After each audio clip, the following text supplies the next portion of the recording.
The ring hits Elliot Cole's desk like a warning shot. Evelyn Ross stands in the doorway, soup perfect, voice colder than the glass behind her. 3 minutes. She says. Say yes or submit your resignation. Elliot stares at the platinum band. Last night flashes back. The rooftop bar. The company listing party. Evelyn surrounded by cheers like she cannot hear them. Elliot drinking too much because watching her glow hurts. In the service stairwell, he had blocked her path, heart pounding. Evelyn, I have guarded you for 8 years. I love you. I have loved you the whole time. Her face had gone still, not soft, just wounded. Drunk talk. She had said, then walked away. Now she has returned with a contract and a countdown. Why?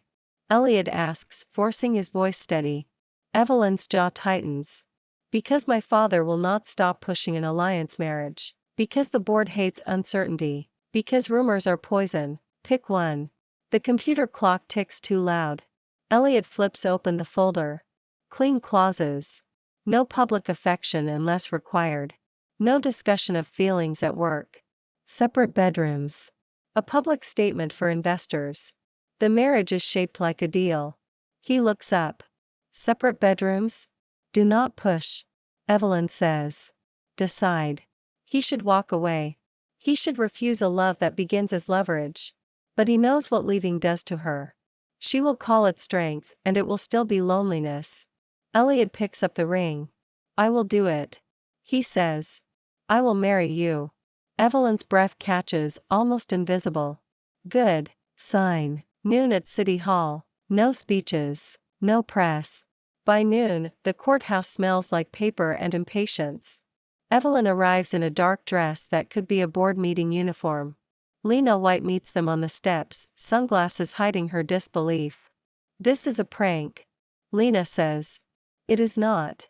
Evelyn replies. The clerk reads names. Signatures land. A stamp falls like a verdict. Outside, cameras are waiting. Microphones rise. Someone shouts about the Hartman Alliance.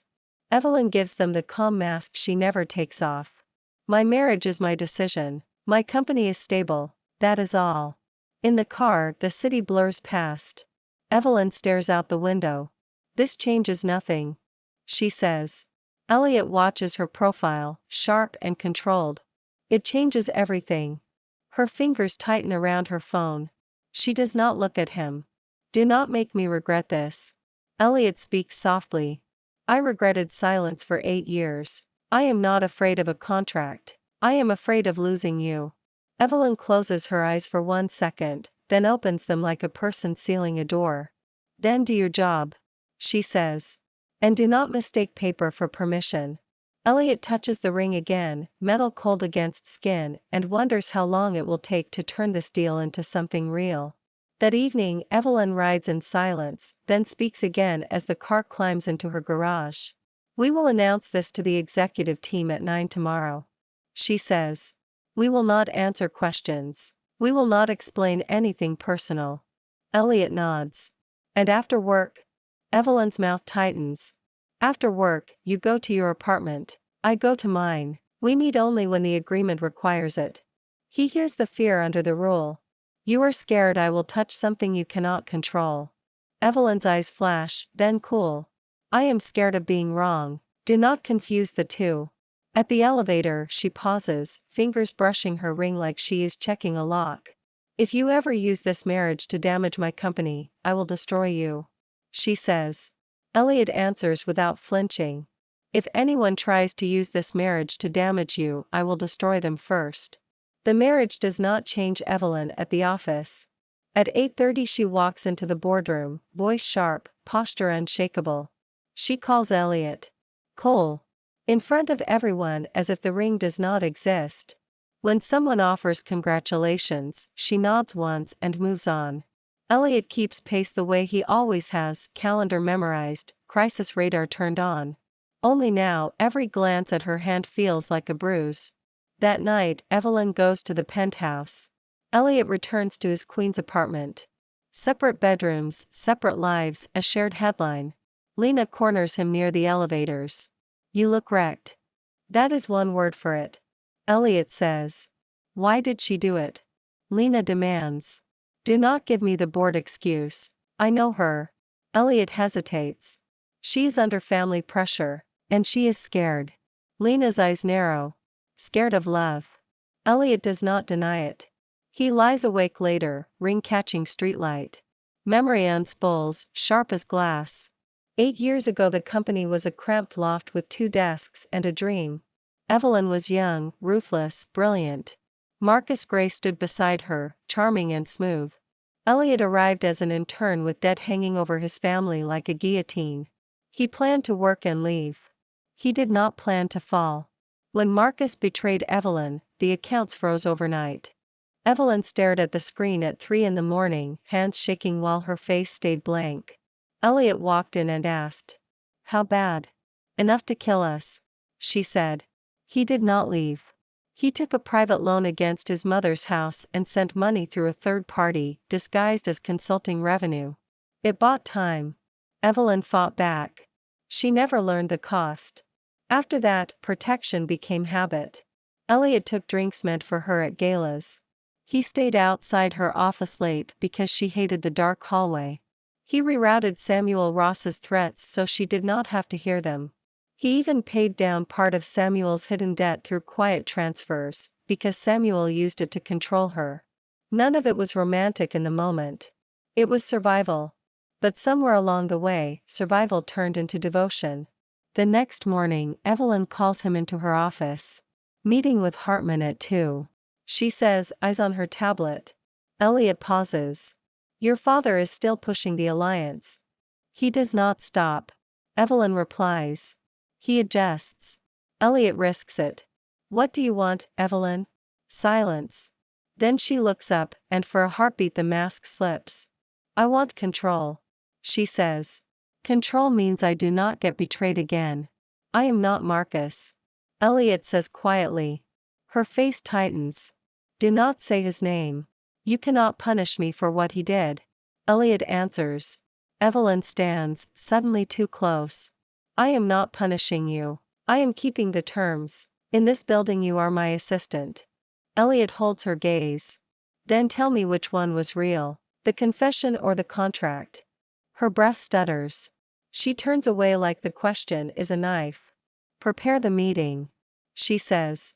Elliot leaves, jaw tight. In the hallway, Lena waits like she owns the air. She is running. Lena says. Elliot looks back at the closed door. Then I stay until she stops. The Hartman meeting at 2 becomes a performance.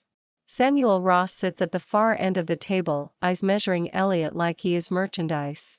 The Hartman representative smiles politely, speaking about synergy and shared influence. Evelyn listens, smiles sharp, refusing to blink. When the Hartman representative suggests a joint public appearance, Evelyn answers. We will consider it. And Elliot feels her restraint like a clenched fist. After the meeting, Samuel stops Elliot in the corridor. Do not get comfortable, he says quietly. My daughter does not keep mistakes. Elliot keeps his voice even. Then I will not be a mistake. Late that night, Elliot comes back to headquarters to pick up a forgotten file. He finds Evelyn alone in her office, lights low, the city spread out behind her like a threat. She does not hear him at first. Her fingers hover over the light switch, then pull back. The hallway beyond her door is dark. Elliot remembers the pattern, the way she always waited for someone else to walk first. He steps forward softly. I can walk you out. Evelyn stiffens, then covers it with cold. I do not need an escort. You do not need it. Elliot agrees. You just deserve it. For 1 second her eyes soften, then she shuts it down. Do not make this sentimental, she says and grabs her coat. Elliot walks beside her anyway, not touching, not pushing, just present. In the elevator, Evelyn stares at the numbers like they might betray her. When the doors open, she speaks without looking at him. Last night, she says, voice low. Do not repeat it. Elliot answers, just as low. Then do not keep provoking it. Samuel Ross storms into headquarters without an appointment, coat still on, anger already lit. Elliot intercepts him. Mr. Ross, Evelyn is in a meeting. Samuel's gaze rakes over Elliot's ring. You can stop calling me that. You stole my daughter's name. He pushes into Evelyn's office. Evelyn rises behind her desk, face calm. Father. This marriage is a stunt. Samuel snaps. You embarrassed me. You weakened our position. Evelyn's voice stays smooth. I stabilized it. Samuel throws a folder onto her desk. Then explain this. Bank records.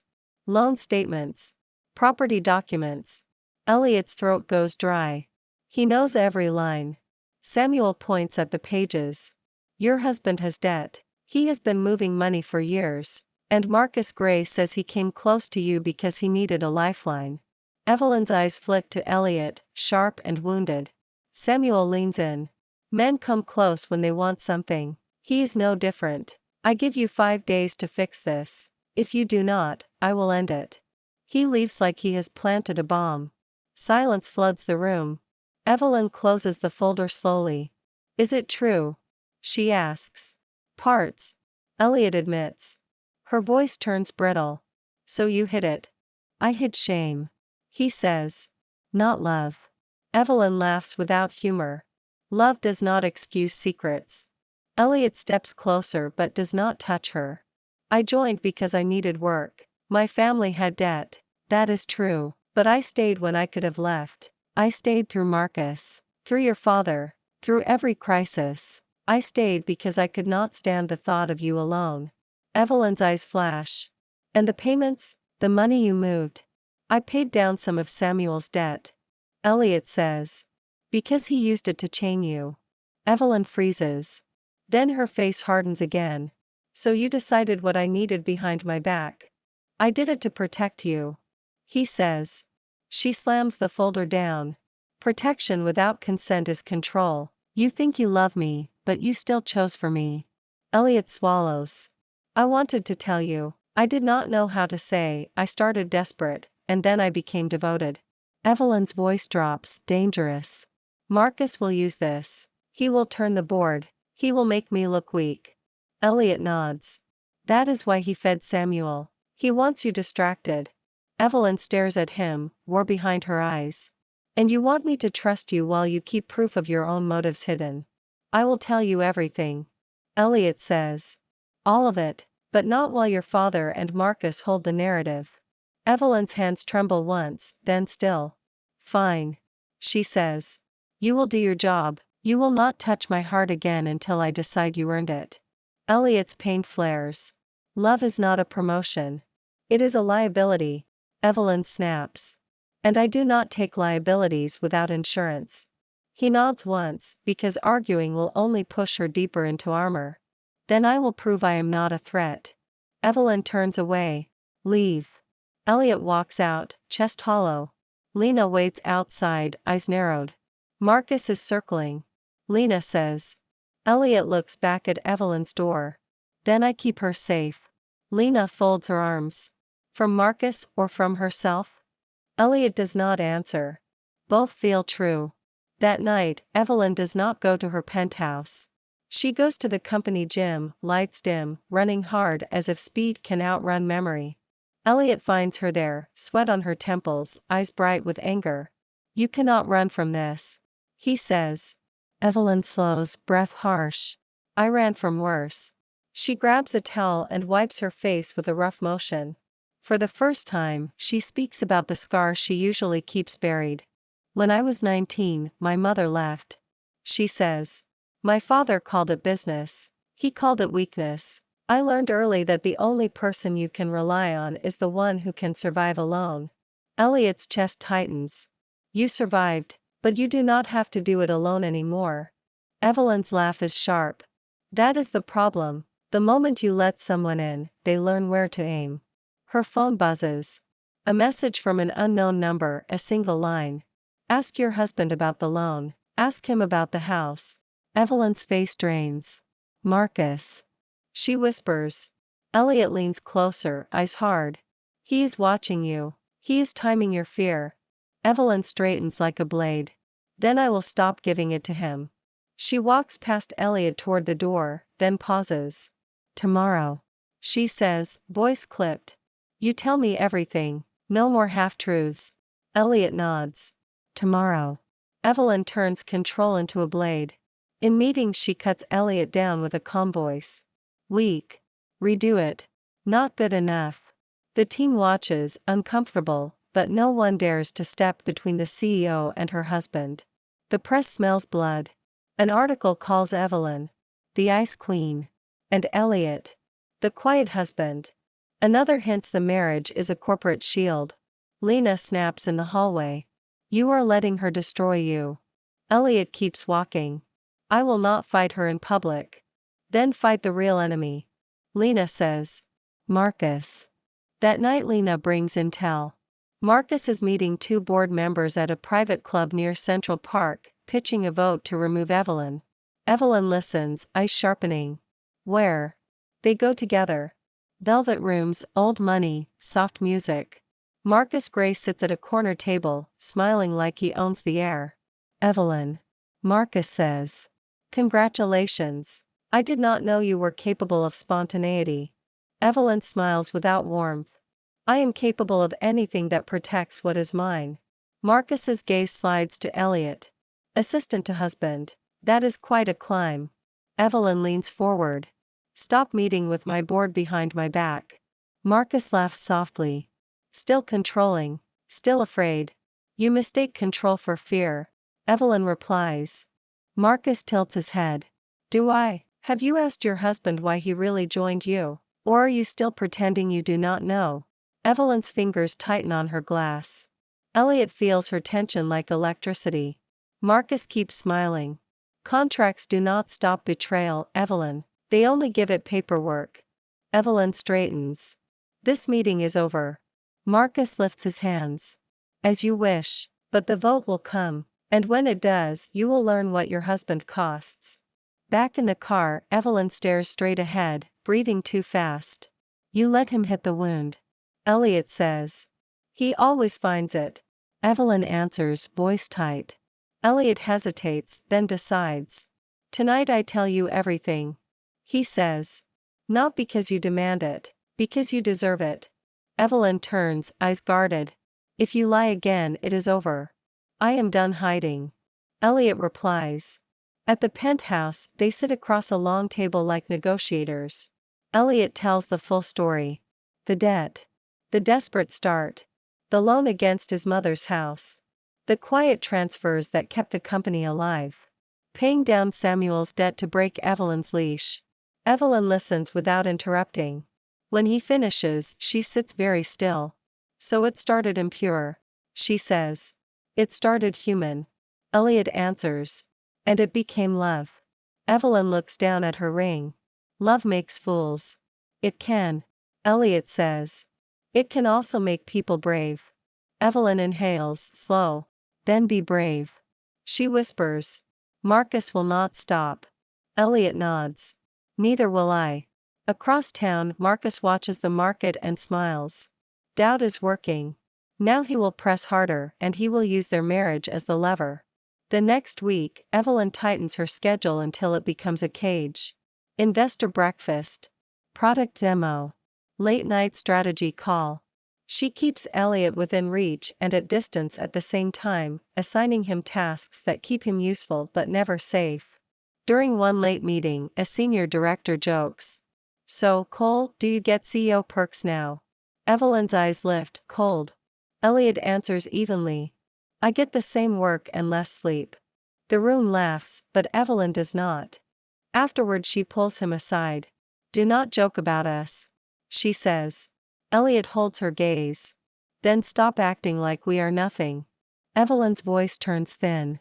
If the team thinks you have influence because of marriage, they will resent you. If investors think I am softened, they will attack. We cannot afford feelings. Elliot answers. We cannot afford lies either. Evelyn's fingers twitch like she wants to argue, then she forces herself calm. When we are in public, you stay half a step behind me. She says. Not because you are smaller. Because optics are war. Elliot nods. Then at least admit it is war, not marriage. Evelyn's eyes flash, then soften for a heartbeat. Fine. She says quietly. It is war. Marcus strikes the next morning. An anonymous email hits the company. Subject: proof of corruption. Screenshots show bank transfers edited to look like Evelyn paid Elliot for loyalty, like their marriage hides fraud. The board calls an emergency session. Evelyn walks in calm, but Elliot sees the tension in her neck. Evelyn speaks first. These images are manipulated. Prove it. A board member says. Elliot lays out originals. Timestamps. Vendor records. A clear path showing the edits. He explains the disguised bridge loan that kept the company alive when Marcus betrayed Evelyn years ago. Silence spreads. The board postpones any vote. Marcus loses momentum, but only for a moment. Evelyn's phone buzzes. Unknown number. A photo: Elliot leaving the building, a shadow behind him, metal in a hand. Another message follows.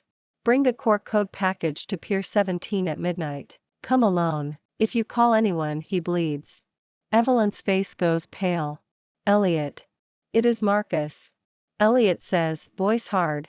We call the police. Evelyn snaps. Not openly. Elliot replies. We set a private trap. Decoy code. Quiet security. Lena coordinates. Evelyn's eyes flare. I am not letting you be bait.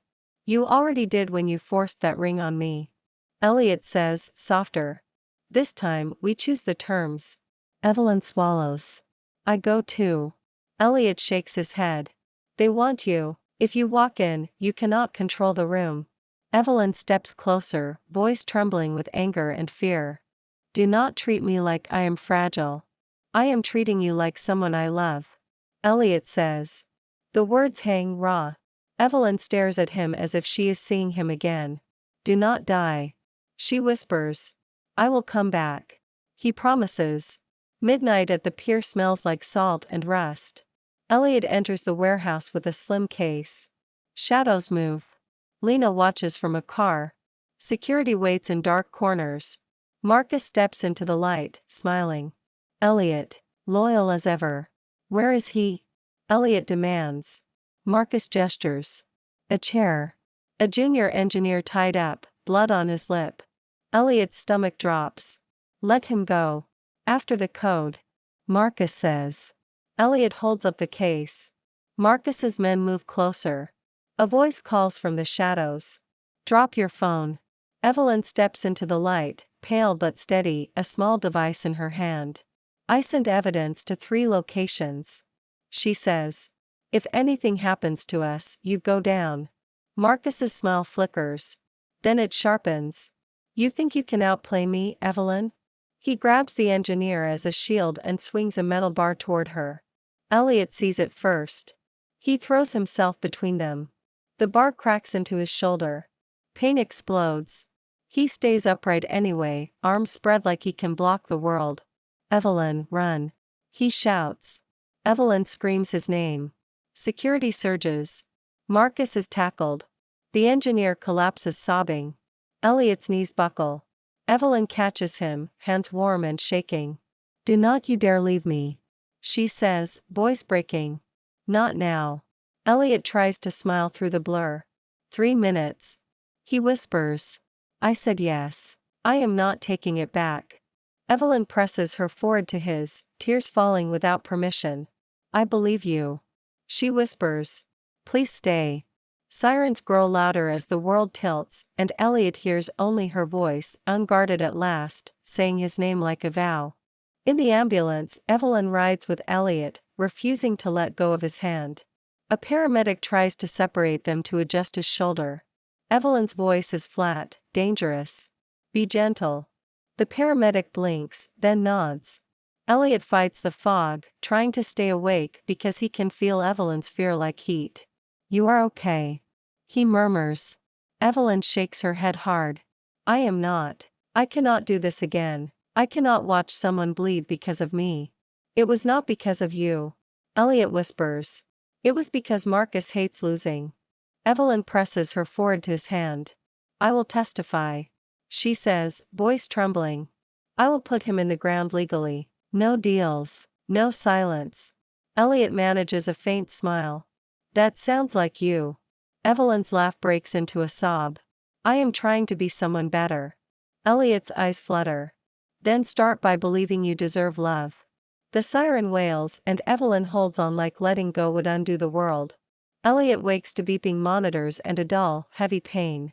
Evelyn sits beside his bed, hair down, eyes red. She stands the instant he opens his eyes. Do not move, she orders, voice shaking. Elliot manages a rough smile. Still the boss. A broken laugh escapes her, then tears. She wipes them fast, angry at herself for showing anything. I thought you were dying, she whispers. I thought the moment I needed someone, I would lose him. I am here, Elliot says. Lena walks in with coffee and a folder. Marcus is in custody, she announces.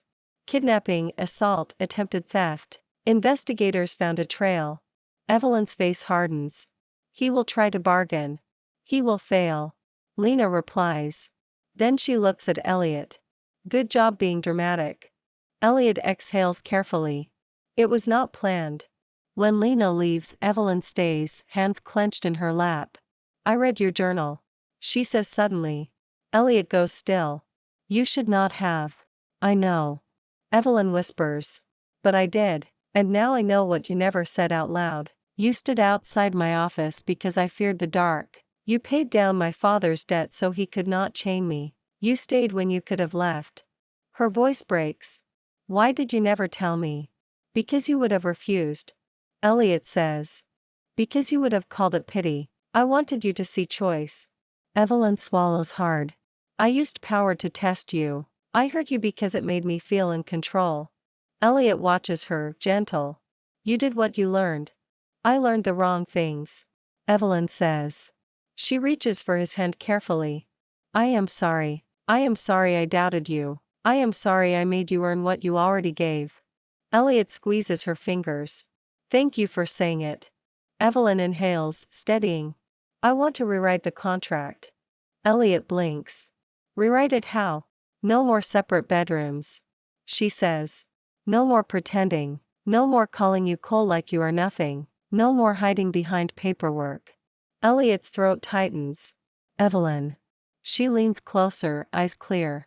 You asked which one was real, the confession or the contract. The answer is both. I wanted you and I was terrified, so I turned it into a demand. Elliot whispers. You could have asked. I do not know how, Evelyn admits. Then learn, Elliot says. With me. Evelyn nods, tears shining. I choose you, not as a shield, not as a story. You, Elliot Cole. His chest aches with something like relief. Say it again. I choose you. She repeats. And I want you to choose me back, even when I am difficult. Elliot smiles. I have been choosing you for 8 years. Later, Samuel Ross comes in, posture stiff, eyes on Elliot's bandage. You took a hit meant for my daughter, he says. Yes. Elliot answers. Samuel's voice is rough. Why? Because I love her, Elliot says, and Evelyn's breath catches. Samuel looks at Evelyn as if seeing her fear for the first time. After a long silence he says. I will not sabotage this anymore. Do not make me regret it. Evelyn swallows. I will not. Months later, they stand in a small Brooklyn garden with a handful of friends. No cameras. No board members. Lena smirks in the front row like she is holding back commentary. Evelyn speaks first, voice steady. I do not promise perfection. I promise truth. I promise to ask instead of demand. I promise to choose you when fear knocks. Elliot answers, soft and sure. I promise to stand with you, not behind you, not under you, with you. I promise honesty. I promise love without turning it into debt. When they exchange rings again, the metal is the same, but the meaning is not. Later, Evelyn leans into Elliot's shoulder, careful of the healed bone, and says, almost amused. No 3-minute ultimatum this time. Elliot laughs. You already gave me the only deadline that mattered. Evelyn squeezes his hand. Good, she says, and this time it sounds like love, not command. Recovery is slow. Elliot attends physical therapy with a grim patience. Evelyn shows up to every session once she can, sitting in the corner with a laptop she pretends to read, watching every wince like it is a personal debt. When the therapist tells Elliot to breathe through pain, Evelyn mutters, "He always does." Elliot smirks. "You sound proud." Evelyn looks away. "Do not get arrogant." But the next time his shoulder gives out and frustration flashes across his face, Evelyn reaches for his hand without thinking. She holds it until his breathing steadies, then pulls back like she did something dangerous. One evening, Elliot finds a new folder on his desk at home. Not a contract. A letter. Inside is a handwritten note in Evelyn's precise script. "I am learning how to ask. Will you have dinner with me tomorrow? Not as my assistant. Not as my shield. As my husband." Elliot reads it twice, then laughs softly, relief sharp. The next day, at a small restaurant in Brooklyn, Evelyn arrives without the armor suit.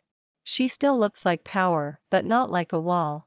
"I did not know what to wear," she admits, almost embarrassed. Elliot smiles. "Anything. I wanted you, not the uniform." Evelyn's mouth twitches. "Be careful, compliments are addictive." They talk, awkward at first, then easier. Evelyn tells him about the first day she met Marcus, how she mistook charm for loyalty. Elliot tells her about his mother, about the fear of losing everything, about how Evelyn's refusal to surrender became his anchor. When they leave, Evelyn stops under a streetlight and looks up at him. "I do not know how to be gentle," she says. Elliot answers, "Then be honest." "I can work with honest." Evelyn nods, then leans in and kisses him, not like a performance, but like a decision. Weeks later, the board meets again. This time, Evelyn walks in with evidence and a steady voice. Marcus's contacts on the board resign.